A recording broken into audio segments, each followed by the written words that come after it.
السلام عليكم، كل عام وانتم طيبين. لو رجعنا بدماغنا ورا كده كجيل انا عشته يعني، او كجيل بتاعي، بتلاقي ان مراحل الطفوله احسن مراحل في حياه كل واحد.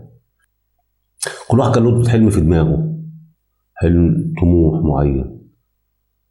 الطموح ده بيبدا يكبر معاك واحده واحده. في اللي مستريح فخلاص هو مستريح ماديا، في اللي بيكافح في الحياه وبيتاني يكافح عشان يثبت نفسه في وجود اللي موجودين. خلاص هو اللي مستريح، خلاص الموضوع منهي معاه. اللي بيكافح هيتاني يكافح على طول، او يثبت نفسه معينه، او لغايه ما ربنا يرضيه. كان كله طموح ايامها، كان كل واحد في تفكيره بقى لما يكبر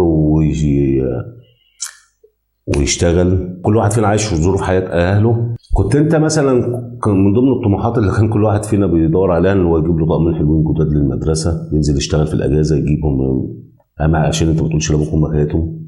كان من ضمن طموحك ان انت تكبر، تشتغل، تشيل عن اهلك، تسافر، تعمل لك قرشين زي ما الناس كلها كانت بتعمل، تكبر يبقى لك بيت وتتجوز. وكان من ضمن الطموحات اللي كانت عند ناس كتير قوي دفعتنا ان هو يجيب له كاوتش من بيت، يعني تبقى سعاده الدنيا. المهم كل الاحلام دي بتكبر معاك، سواء اللي تحقق منها تحقق بقى، ما تحققش ما تحققش. المهم ان انت تبقى انت حلمت، حتى لو ما حصلش يبقى انت كفايه ان انت حلمت الحلم ده، عملت اللي عليك زي ما بقول. المهم كبرت، الايام مشيت، سنه حياه. اللي سافر سافر، واللي ربنا كرمه عمل فلوس عمل، واللي ما عملش اهو بيكافح زي ما هو. المحصله في الاخر بتاكل وتشرب، بتلبس كويس. انا وجهه نظري كده، كل ما حملك في الفلوس يبقى قليل، كل ما حسابك يبقى شويه. المهم بتكبر، بتخرج، بتخش كليه، بتخلص، بتتجوز، بتسافر، بتشتغل شغلانه معينه، بتبدا تكون نفسك، بتعمل مش عارف ايه، ربنا يكرمك وتخلف، عندك عيل، بتبدا تفكر ازاي يخلص وتصرف عليه ويخلص عشان تشغله في شغلانه يشيل بيها نفسه، او تدور له على حته يشتغل فيها. عندك بنت بتبدا تجهزها عشان تتجوز، سنه حياه ودايره، وبتبقى فرحان وبتعمل ده وانت مبسوط. مجرد ان ولادك يفرحوا فانت بتبقى الفرحه دي مردودها مش جميل جدا. مش فارقه بقى انت تعبت ما تعبتش، كل ده بيروح لما بيقولوا كده تيجي تفرد نفسك كده وتنام وتقعد تفكر، التعب كله بيروح.